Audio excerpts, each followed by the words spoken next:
Friend, welcome back to my channel. जय श्री कृष्णा। महाभारत में धृतराष्ट्र अंधे थे, पर क्या आप जानते हो अंधे क्यों थे?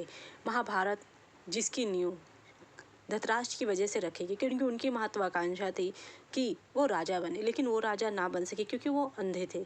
उसके छोटे भाई पांडु को राज्य दे दिया गया। जब पांडु वन में गए तो अपने भाई को राज्य संभालने को दिया, ना कि उन्हें राजा बनाया था।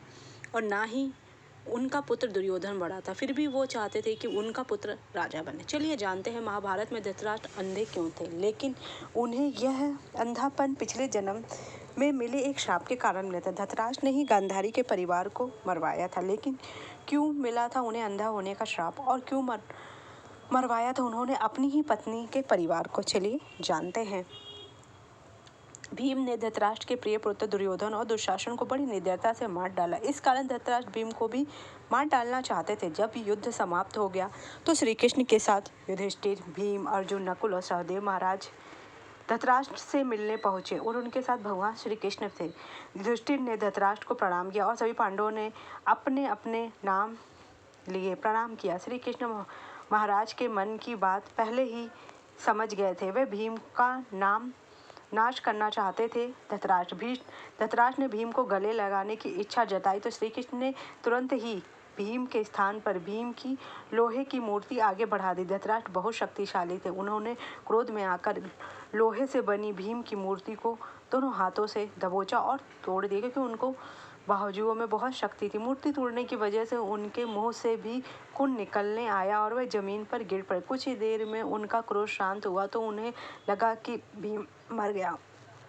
तो वह रोने लगे। तब श्री कृष्ण ने महाराज से कहा कि भीम जीवित है, अपने जिसने तोड़ा वह भीम की मूर्ति थी। इस प्रकार श्री कृष्ण जी ने भगवान ने भीम की जान बचा ली। महाराज शांतु और सत्यवती के दो पुत्र हुए थे, विचित्रवीर्य और चित्रांगद। चित्रांगद कम आयु में युद्ध में मारे गए। इसके बाद भीष्म ने विचित्रवीर्य का विवाह काशी की राजकुमारी अंबिका और अंबालिका से करवाया। विवाह के कुछ समय बाद ही विचित्रवीर्य की भी बीमारी के कारण मृत्यु हो गई। अंबिका और अंबालिका संतान विहीन ही थी। सत्यवती के सामने यह संकट उत्पन्न हो गया कि कौरव वंश आगे कैसे बढ़ेगा।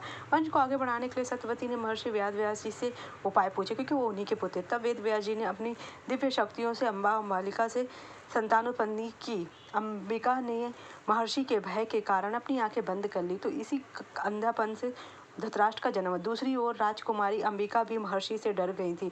उसका शरीर पीला पड़ गया, तो इसकी संतान पांडु हुई। पांडु जन्म से ही कमजोर थे। दोनों राजकुमारियों के बाद एक दासी पर भी महर्षि वेदव्यास ने शक्तिपात किया। उस दासी से संतान के रूप में महात्मा विदुर जी उत्पन्न हुए। धृतराष्ट्र अपने पिछले जन्म में एक बहुत दुष्ट राजा था। एक दिन उसने देखा कि नदी में एक हंस अपने बच्चों के साथ आराम से विचरण कर रहा है।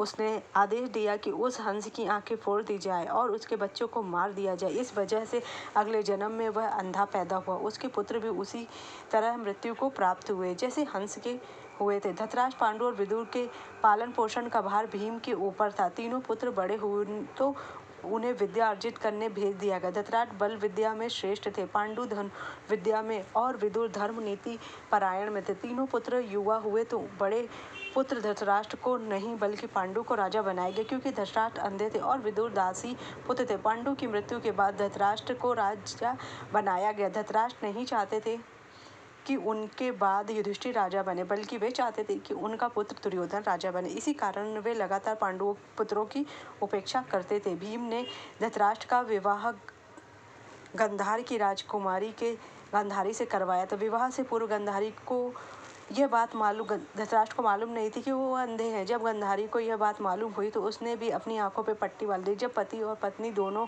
अंधों के समान हो गए तो धृतराष्ट्र और गांधारी के 100 पुत्र और एक पुत्री थी। दुर्योधन सबसे बड़ा और सबसे प्रिय पुत्र था। दुर्योधन के प्रति धृतराष्ट्र को अत्यधिक मोह था। इसी मोह के कारण दुर्योधन के गलत कार्यों पर भी वो मौन रहे। दुर्योधन की गलत इच्छाओं को भी वो पूरा करने के लिए हमेशा तैयार रहते। यही मोह उनके पूरे वंश का नाश का कारण बना। धृतराष्ट्र का विवाह गांधारी राजकुमारी गांधारी से हुआ।